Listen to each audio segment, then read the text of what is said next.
SBC Media. Welcome to the iGaming Daily podcast, analysing the news from the betting and gaming industry all over the globe, supported by Optimove, the #1 CRM marketing solution for the iGaming market. For today's episode of iGaming Daily, supported by Optimove, we will be looking back at a scaled-down version of a panel from this year's Casino Beat Summit titled, Is Tech Changing the Way Affiliates Work? Moderated by SBC's Affiliate Relationships Manager, Brandon Spiteri, executives from White Label, Media Troopers, and StatsDrone explored how innovations are satisfying the changing appetites of audiences and players alike, as well as how these changes in player behaviour and preferences are shaping the adoption of new technology in the casino affiliate industry. This panel is just a taster of what SBC has to offer in the affiliate industry. Tomorrow, September the 4th, SBC is hosting its Affiliate Marketing Digital Day. Speakers from across the industry will be offering their insights on topics such as influencer marketing, SEO, data, AI, and much more. If that's not enough, SBC Summit Lisbon is just weeks away, and it will be hosting a 2-day Affiliate Leaders Summit on the 25th and 26th of September. Links for both events will be left in the description below. Hello, guys. Thank you for joining the panel. I'm, as I said, Brendan from SBC, and I'll let the panelists introduce themselves. Good afternoon. Thank you for joining us after lunch on the last day. I'm sure everyone's a bit tired, so we'll try and make it as interesting and as fun as possible. My name is Sasha. I am from White Label Casinos. I'm head of casinos and head of affiliates. My name is John Wright. I've been in the iGaming industry for 23 years, so I'm an iGaming dinosaur. I've been a bonus hunter, affiliate manager, set up affiliate sites, and now I'm building tech for affiliates, so hopefully I've got a couple things to share. Good afternoon, everyone. So my name is Clinton. I'm CTO at Media Troopers. Been in the industry for, I think, the past 15 years now. Mainly started as operator, switched to affiliates, big affiliates, Catena, Highlight, now at Media Troopers, mostly on paid media. Okay, so we can start. The first question is, how has technology transformed the landscape of affiliate marketing in recent years? I'll jump in first to say, I personally think the iGaming space is a bit behind when it comes to tech and affiliate marketing. I like going to conferences on SEO, some on AI, and some in the affiliate marketing space outside of iGaming. And the conversations happening there, I believe, are very different than what's happening here. My personal take is that the industry has been so wealthy that everyone has an opinion that everything they do is amazing. And I think it's only a matter of time before other people come into the space that they're going to come in with a hungrier attitude. And I think if people here don't look at the tech to advance, get to that next level, I think it's going to be these other people that come in with this hungry attitude, and maybe they're more tech savvy. With regards to the affiliate world, let's say it's a bit fragmented in terms of software. There are different kinds of software, revenue aggregators, tracking softwares, and other plugins. So it's a bit fragmented everywhere. To merge data, there needs a lot of BI and normalization of data. So the most important thing, I think, in affiliation now, it's tracking, make sure that you're tracking everything, and obviously have all that data under one panel. Because once you start getting into fragmented software, it will take time to optimize your campaign, especially for media buying. From an operator point of view, obviously with our affiliate tracking platforms, it really surprises me how much we are having to teach the affiliate software providers of what they need to be doing and what they need to be developing to keep up. For example, the new thing is guarantees, and that tech isn't in place. And they're like, oh, we'll think about it. But it's the new thing that's come up in the last 6 months that says that's on demand. So we're having to do manual adjustments, manual calculations, which leaves room for a lot of error. And this is just a small example. There's constantly new demands coming from affiliates that aren't being heard of or aren't being spoken to with the software providers, and they aren't keeping up with the demands and what's changing. So I think there's a big gap that needs to be filled. And mostly also with regards to attribution of events. So let's say a lead registration or the install or the actual FTD. we are not seeing real-time analysis. So to optimize a campaign, we need either to be 1 day late. Obviously, if a campaign is not working, that means loss of money for who's getting paid media. And however, there are some operators who are now sending some real-time traffic, although they are not sending the actual FTD because it can switch to a VIP program or it can be a fraud FTD. They are sending real-time, let's say, registrations and installs, which at least guides the campaign manager like, look, this campaign it's converting or this campaign is not. So they can shift the budget from one side to the other.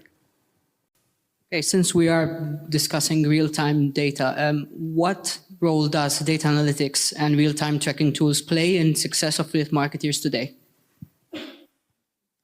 I think we don't have a lot of real-time data in affiliate marketing and in the iGaming space, but I think that's going to come. I think that's going to make things better for affiliates where there's a big gap in trust from affiliates and operators. So I think that's something that has to happen. And what do you think? You know how I feel about this one. We've been joking about it. Hot potato. Yeah, so as you're saying, I'm going to just carry on from the trust between affiliates. I think the reason why operators are hesitant to give real live data is because of the behaviors of operators behind the scenes. So there is delays for various reasons, which I'm not going to get into. And I think that does need to change because you want to know if your traffic that you're sending is optimal. We need to know if it's going to fit our ERI model. And there also needs to be complete transparency. So I think it does need to move that way. We need to start building trust and credibility between the affiliate and the operator. And I definitely think we do need to see that going forward. It complicates also if there are middle mobile measurement platforms like AppsFlyer. When you start seeing conversions, let's say 50 conversion, 50 FTDs for a particular day, you go on the operator, you see 10. Like what's happening, why AppsFlyer doesn't consider per se the, let's say, the qualified threshold to convert an FTD. As soon as there is a deposit, even a $1, they just mark it as an FTD. On the operator side, however, it requires certain threshold. Let's say you need to deposit at $10, you need to bet. So these are some thresholds that needs to be also clarified. And ideally, there is the single source of truth, which is the source of truth to get the attribution from. Let's say if it's Entain, the source of truth is from their dashboard. But there are other new apps which are coming up, which then their source of truth is from AppsFlyer because they haven't built an attribution platform like Entain has themselves or Income Access or something. So I've been having this conversation, as you were saying, where there's a discrepancy where you'll see 50 players, but the operator's dashboard is only seeing 10. And I pitched this and posed this to a couple of affiliates, and I get in trouble because I'm very pro-affiliate. And I said to them, well, okay, well, you're the kings of the castle. The operators need your traffic. So why don't you start sending the tracking link to the affiliates? So you've got the power, and if they don't like your numbers, and if they want to do things like, well, you know, your baseline only works if it's 20 on the first deposit and not 20 cumulative, and all these weird things that us as operators like to put in, which is very frustrating for the affiliate. They don't want to concentrate on your T's and C's and how you're changing it every 2 seconds. They just want to do a good job and build a really good site and send good quality traffic. I mean, it's something to think about, you know, or do we just become more transparent as operators and more upfront and more simple? And just to add to what both of you are saying, I think we're going to be in a space where there's some affiliates that are saying, we won't give you any traffic unless we have a postback or dynamic variable, which might not always be real time, but it's going to be by the hour. And they say, look, we just can't do this unless you have it. So I think we are going to move towards something that has better transparency. And one thing that's not happening that I hope starts happening soon, and we're trying to do something about it, is no one's really going to the operator saying, with what you said, when you've got like 40 FTDs, but it's really 50 or vice versa or whatever it is, no one's really going back and giving them a report card saying, hey, who's really checking this? Who's holding the software or the operators accountable to say there's actually errors in data? And it sounds simple, like, yeah, just get the data from the operator, right? And it's like, no, unfortunately, it's more complicated than that. And it's really going to come down to just feedback. The industry giving the feedback to the platforms and the operators saying, we need to change this, and all you have to do is dig and find something. And over the years as well, tracking has improved a lot.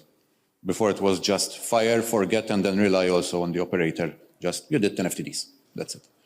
At least nowadays, attribution software, income access, analytics, etc. They're allowing to add dynamic parameters, so the C parameter or the var parameter, etc., that you can relay your tracking code, their tracking ID, click ID, and when there is the attribution, at least they can tell you, look, this click ID actually converted.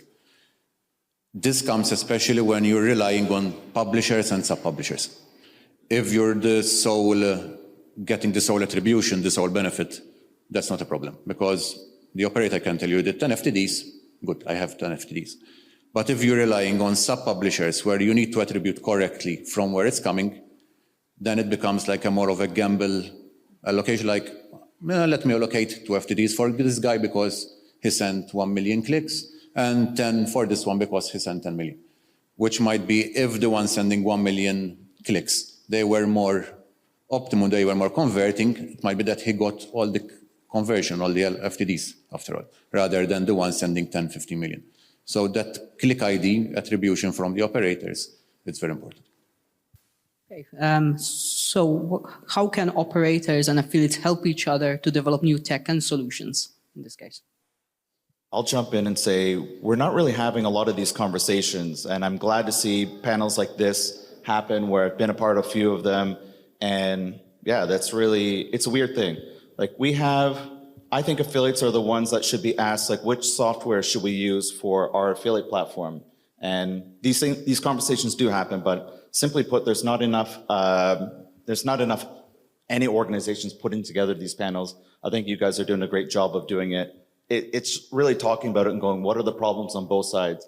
Like literally, there's so many affiliate managers that don't really even understand what it's like to be an affiliate. And I'd love for them to set up an account and get spammed to death and say, okay, this is what we're going to do to big. How do we get to position number 1? It's when you have affiliate managers like that, I think this is actually one of the bottlenecks of the industry where they're the ones deciding which software to use. And if this is how they're trained with the sales first mindset, not relationship. And it's like, we're not going to have any conversations with affiliates and operators when this is the way things are. Also, as an operator, to have conversations with affiliates that go deeper than what GEOs and how much traffic do you have in your sources, you need to have deeper conversations. And I've even learned about a couple of affiliate software where affiliates go, oh, no, we don't work with operators that have X, Y, and Z software because we know it's really easy to shave players on those. So that kind of reputation is pretty immense for software providers as well. You don't want to be labeled with that. And as an operator, you want to make sure that you're not using tools that have a bad reputation as well.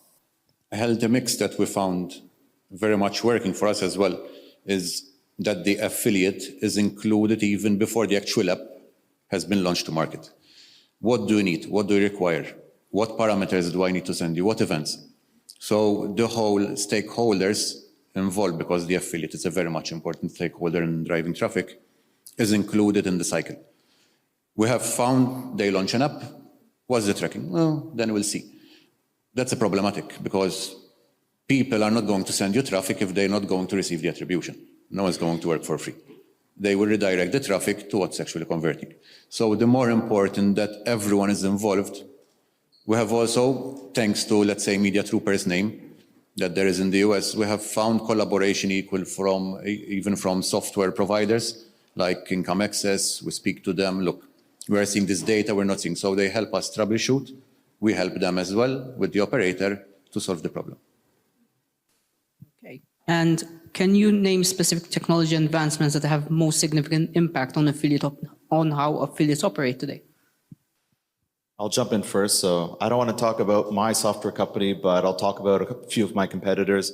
Routy.app and Voonix are tech that is available in the market, and it does business intelligence and full funnel attribution.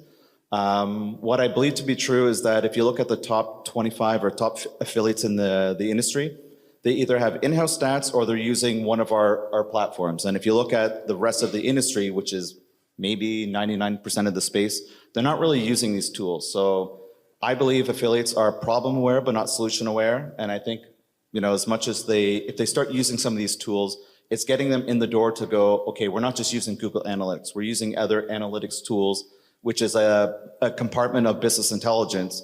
And if you look at the companies that are really growing, they really look at data in this way. And it's really this intersection of business intelligence in affiliate marketing.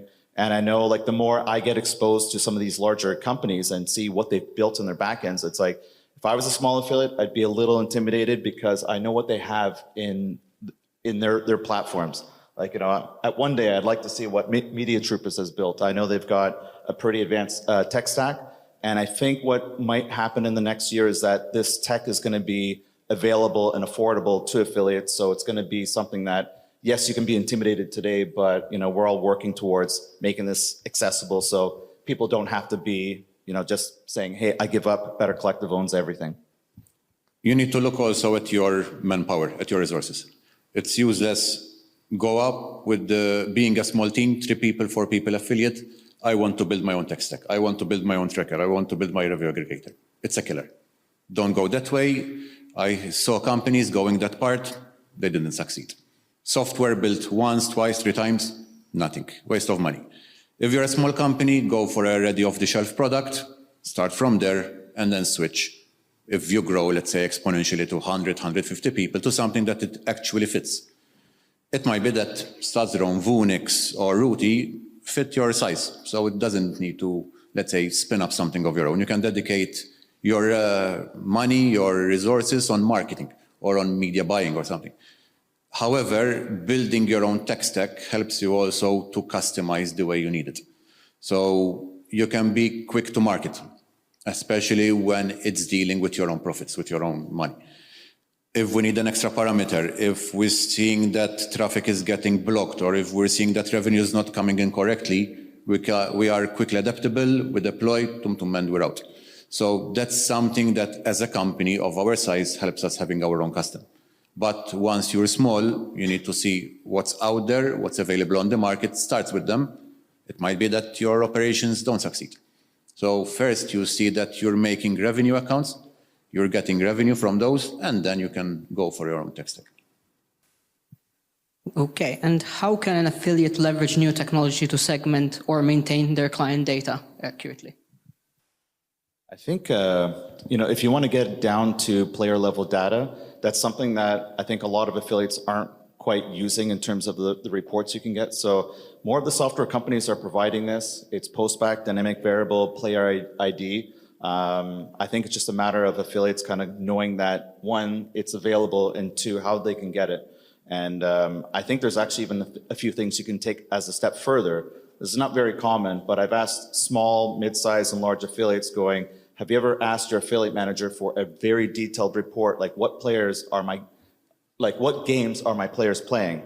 And no one's really asking this, but you think that it's only the top affiliates that do this, and it's everything. So I don't know, maybe Sasha, you might have experienced this, but every time we do it, you're not going to get a unified report, but there's a lot of data available there, but some of it's out of the box, ready to go. And I think I don't know what the research is, but we're working on it.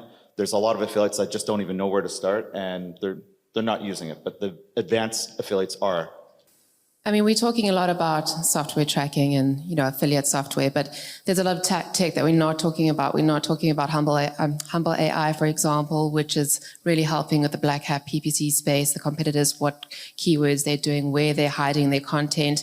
They are providing updates all the time. It's an amazing tool to be watching. We're also not talking about AI.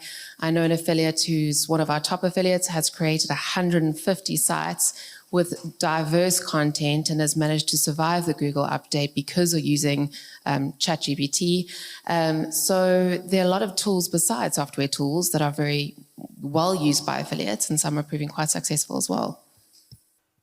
We've seen lately also there were other panels discussing the parasite algorithm and how certain affiliates, they have been riding on the original website like CNN.com, and they add a subdomain. So coupons.cnn.com or cnn.com/coupons or /betting. And there has been a lot of investment from the side of the operator, which has been a great hit in the past months, but Google decided it's enough. So something that it's important as well for affiliates is that they diversify their sources of traffic. SEO or other website, paid media traffic, email marketing. At least if one of them gets hit, then there is a way from where revenue can keep on coming in. With regards to tracking, like before even the CPA for EU, it was bigger, 350, 400 euro, etc. So for some companies, even big one, we're saying, where there were quite some resources available to build their own stack. No tracking, no click IDs, they just fire traffic, SEO traffic, it converts, yay, and let's make money. However, nowadays, the CPA value has went down drastically. So for EU, you have like 60, 70, 80 CPA. There are also rev share involved. So now it's like squeezing the lemon of what's remaining for the EU market and trying to get the most and tracking everything, that every dime there is around.